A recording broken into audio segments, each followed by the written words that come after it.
Welcome back to our channel DMT logics. So last unit చూసుకుందాం ఈ పేపర్లో.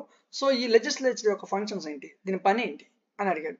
3 రకాలుగా ఈ గవర్నమెంట్ అనేది దీన్ని 3 రకాల వర్గీకరించింది. ఒకటి లెజిస్లేచర్, 2 ఎగ్జిక్యూటివ్, 3 జ్యుడిషియరీ.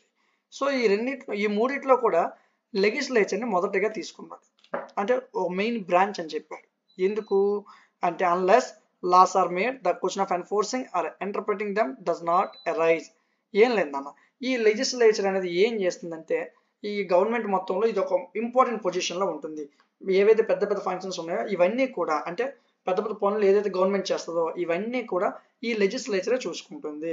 సో దీని యొక్క ఫంక్షన్స్ని మళ్ళా చెప్పాడు.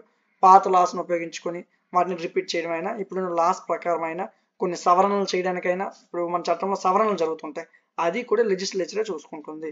ఫైనాన్షియల్ ఫంక్షన్స్ ఏదైతే స్టేట్ గవర్నమెంట్ అయితే ఏమి, సెంట్రల్ గవర్నమెంట్ అయితే ఏమి, ఫైనాన్స్ ఆ స్టేట్ యొక్క ఫైనాన్స్ని కంట్రోల్ చేస్తుంది ఈ లెజిస్లేచరే. అంటే ఎంత మనీ అవసరం, వాళ్ళు ఎంత ఖర్చు పెడుతున్నారు, ఆ స్టేట్ యొక్క పరిస్థితి ఏంటి, ఇవన్నీ చెప్తుంది. Control over the executive. ఈ parliamentary government execute is elected by and responsible to the legislature. Moreover legislature controls the executive by asking questions. ఈ లెజిస్లేచర్ ఏం చేస్తుందంటే ఏదైనా ఒక క్యాబినెట్ మీటింగ్ అయినా, ఒక పార్లమెంట్ గవర్నమెంట్ అయినా ఏదైనా ఒక స్కీమ్ తీసుకొచ్చేటప్పుడు వాళ్ళని క్వశ్చనింగ్ చేస్తుంది. సో ఏం చేస్తుంది, క్వశ్చనింగ్ చేస్తుంది. నెక్స్ట్ దీనికి ఎగ్జిక్యూటివ్ ఫంక్షన్స్ ఏ విధంగా ఉంటాయంటే ఏదైనా upper house of the legislature treats and confirm the appointment to high offices made by president. UK legislature appoints the cabinet. So దీని యొక్క క్యాబినెట్ ని యూకే లెజిస్లేచర్ అనేది, ఇండియాలో యూకే లెజిస్లేచర్ అనేది అపాయింట్ చేస్తుంది అని చెప్తాను వచ్చాడు. దీనిలో జ్యుడిషియల్ ఫంక్షన్స్ ఎలా ఉంటాయంటే ఈ లెజిస్లేచర్ అనేది maximum set and judicial functions అన్ని కూడా ఈ లెజిస్లేచర్ చూసుకుంటుంది. In USA and Indian legislature can impeach the president. అంటే మనకి యూఎస్ఏకి మనకి మధ్యన ఉన్న లెజిస్లేషన్ ఎలా ఉంటుంది, యూకేకి మనకు మధ్యన ఉన్నది, యుఎస్ఎస్ఆర్కి మనకి మధ్యన ఉన్న లెజిస్లేచర్ ఎలా ఉంటే చెప్తే వచ్చాడు. Next ventilating functions. It is called nation's committee of grievances and it's congress of opinions.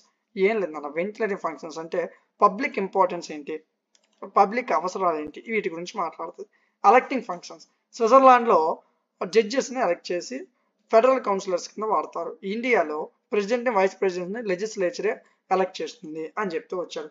అది యూఎస్ఏలో అయితే ఇంకొక విధంగా వైస్ ప్రెసిడెంట్ ఎన్నుకుంటారు అలా చెప్పారు. మన భారతదేశంలో అయితే వైస్ ప్రెసిడెంట్ కలిపి లెజిస్లేచర్ తీసుకొస్తుంది అని చెప్తూ వచ్చారు. దీనికి ఉన్న మరొక ఫంక్షన్స్ ఒక 3 ఫంక్షన్స్ ఇచ్చాడు. ఇవి రాయిపోయినా నో ఇష్యూ నాన్న. సరే, నెక్స్ట్ జ్యుడిషియరీ యొక్క రోల్ ఏంటి, మన భారతదేశంలో జ్యుడిషియరీ ఏ విధంగా పనిచేస్తుంది అని చెప్తూ వచ్చాడు. ఇది ఒక గవర్నమెంట్కి సంబంధించిన ఒక ఇంపార్టెంట్ బ్రాంచ్ అని చెప్తూ వచ్చాడు. ఎందుకు, జస్టిస్ని కాపాడడంలో ఈ జ్యుడిషియరీ సిస్టమే మనకు ఉపయోగపడుతుంది. సో దీని యొక్క రోల్ ఏంటి అంటే దీంట్లో మెజిస్ట్రేట్స్ ఉంటారు, జడ్జిలు ఉంటారు, ఒక్కొక్కరు ఒక్కొక్క పని చేస్తారు. సరే, ఇందులో అడ్మినిస్టర్ జస్టిస్ ఇతని గురించి మాట్లాడుకుంటే ఈ జ్యుడిషియరీ యొక్క చీఫ్ ఫంక్షన్ ఇతనే చూసుకుంటారు.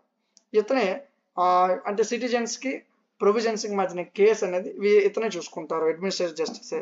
Next interpretation. Judiciary interprets law. Judiciary to explain their existing law and apply. అంటే ఒక కేసు తీసుకొస్తే ఆ కేసుకి ఏ లా అప్లై అవుతుందో ఇదన్నీ చెప్పడాన్ని ఇంటర్ప్రిటేషన్ అంటారు. ఆ కేసుకి సంబంధం ఉన్న లాస్ అని జడ్జెస్ మాట్లాడుతూ ఉంటారు. Next protects fundamental rights.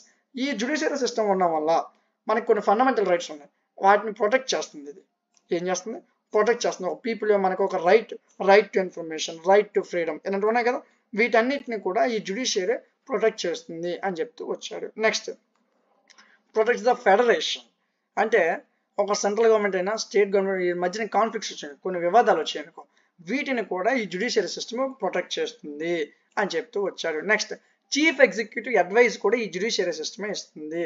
Next acts as a court of records. ఈ జ్యుడిషియరీ అనేది కోర్టులో ఉన్న రికార్డ్స్ పరంగా ఒక విధంగా పనిచేస్తుంది. జడ్జిమెంట్ ఇచ్చినప్పుడు అయితే ఏమి, సో ఖచ్చితంగా జ్యుడిషియల్ సిస్టమ్కి అందరూ లోపడాల్సిందని చెప్పాడు.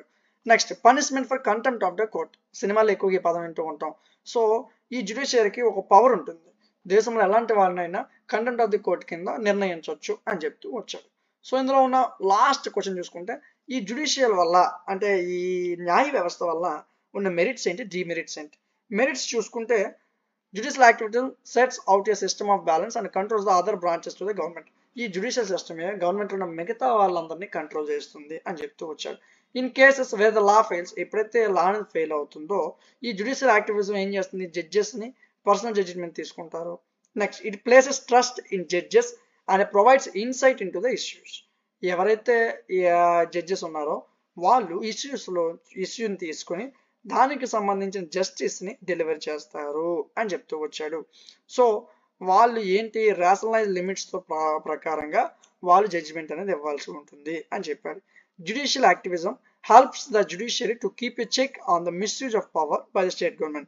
స్టేట్ గవర్నమెంట్ తన పవర్ని మిస్యూజ్ చేసినా ఏం చేసినా సరే ఈ జ్యుడిషియల్ యాక్టివిజం అనేది హెల్ప్ అవుతుంది వాళ్ళని చెక్ చేయడం కోసం అని చెప్తూ వచ్చాడు. In the issue of majority it helps address problems hastily where the legislature gets shock in taking decisions. So ఇవన్నీ అడ్వాంటేజెస్ మామ.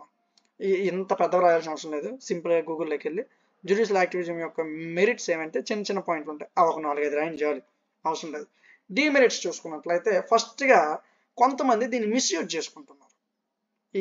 ఈ జ్యుడిషియల్ సిస్టమ్స్ని కొంతమంది మిస్యూజ్ చేస్తున్నారు, కొంతమంది దీని యొక్క లిమిట్స్ని వైలేట్ చేస్తున్నారు, కొంతమంది ఏం చేస్తున్నారు స్టాండర్డ్ రూలింగ్లో ఉన్న వాళ్ళు ఈ జ్యుడిషియల్ ఒపీనియన్స్ని మార్చడానికి ట్రై చేస్తున్నారు. కొంతమంది సో పబ్లిక్కి ఈ జ్యుడిషియల్ సిస్టమ్స్ని యూజ్ చేసుకుని పబ్లిక్కి వాళ్ళు హార్మ్ చేస్తున్నారు, అంటే వాళ్ళ యొక్క సెల్ఫిష్ మోటివ్స్తో అక్కడ ఉన్న ప్రజలను ఇబ్బంది పెడుతున్నారు అని చెప్తూ వచ్చారు. So repeated interventions of courts can diminish the faith of the people, integrity, quality. ఏం లేదు కదా. సో ఈ జ్యుడిషియల్ సిస్టమ్ని ఉపయోగించుకొని మనుషుల మధ్యన సమానత్వం అయితే ఏమి వాళ్ళ మధ్య ఇంటిగ్రిటీని పెంచడానికి యూజ్ అవుతుంది. లాస్ట్ కొంచెం వచ్చేసరికి మీకు ఏం అడిగాడంటే లెజిస్లేచర్కి జ్యుడిషియరీకి మధ్య ఉన్న రిలేషన్ అడిగాడు. ఈ లెజిస్లేచర్ అయితే ఏమి జ్యుడిషియరీ అయితే ఏమి ఈ రెండు కూడా మన శరీరంలో భాగాలు ఎలాంటివో గవర్నమెంట్లో కూడా ఈ రెండు ఒక భాగాలు లాంటివి అని చెప్పాడు. సో లెజిస్లేచర్ ఏం చేస్తుందంటే ఒక చట్టాన్ని తీసుకొస్తుంది, జ్యుడిషియరీ ఏం చేస్తుందంటే ఆ చట్టాన్ని ఏదైతే వచ్చిన చట్టం ఉందో అవి వేరు వేరు కేసెస్కి అప్లై చేసి న్యాయాన్ని చూకవరుస్తుంది. అర్థమైందా? లెజిస్లేచర్ చట్టాన్ని తీసుకొస్తుంది, జ్యుడిషియరీ ఏం చేస్తుంది ఆ చట్టాన్ని ఉపయోగించుకుని కేసెస్ని సాల్వ్ చేస్తుంది అని చెప్పాడు. సో ఈ రెండు చాలా దగ్గర అనుబంధాన్ని కలిగి ఉంటాయి అని చెప్తూ వచ్చాడు. సో మన భారతదేశంలో యుఎస్ అయితే ఏమి యూకే అయితే ఏమి ఒక్కొక్క ఏ విధంగా లెజిస్లేషన్ తీసుకొస్తో చెప్పాడు. ఇన్ రష్యాలో supreme soviet exercise the power of pardon likewise judges while interpreting law. ఇప్పుడు జడ్జిలు ఒకవేళ లాని దాటినట్లయితే కొన్ని కారణాలు బట్టి so in course of time they become laws, they are called judge made laws. అంటే ఈ లాస్ని కొంతమంది జడ్జెస్ తయారు చేస్తారు, సో వాళ్ళని జడ్జ్ మేడ్ లాస్ అని అంటారు. అదేవిధంగా భారతదేశం అయితే ఏమి యుఎస్సి జ్యుడిషియరీ సిస్టమ్ అయితే ఇవన్నీ కూడా అన్కాన్స్టిట్యూషనల్ అని చెప్తూ వచ్చాడు. దీన్ని జ్యుడిషియల్ రివ్యూ అని చెప్పాడు. సో ఇది అంత అవసరం లేదు, ఈ క్వశ్చన్ కూడా మీకు పెద్ద యూజ్ లేదు. ఈ మొదటి 3 క్వశ్చన్లోనే దాని ఆన్సర్ కూడా ఉంటుంది. లెజిస్లేచర్కి జ్యుడిషియరీకి మధ్యన ఉన్న తేడాలు రాస్తే సరిపోతుంది, అంటే వాళ్ళ మధ్యన ఉన్న సత్సంబాలనే రాయాలంతే. అర్థమవుతుందా? సో ఇది యూనిట్ 3. సో చాలా జాగ్రత్తగా నేర్చుకోండి. ఇది మన భారతదేశానికి సంబంధించిన కొన్ని పాయింట్స్ నేర్చుకోవడానికి బాగా ఉపయోగపడుతుంది ఈ సబ్జెక్ట్. ఓకేనా? సో నెక్స్ట్ క్లాస్లో మీకు ఇంకేమైనా సబ్జెక్ట్స్ కావాలనుకున్నట్లయితే మన యాప్లో ఉన్నాయి, చెక్ చేయండి. నెక్స్ట్ క్లాస్లో మనం ఇంకొక సబ్జెక్ట్తో కలుద్దాం. Thank you.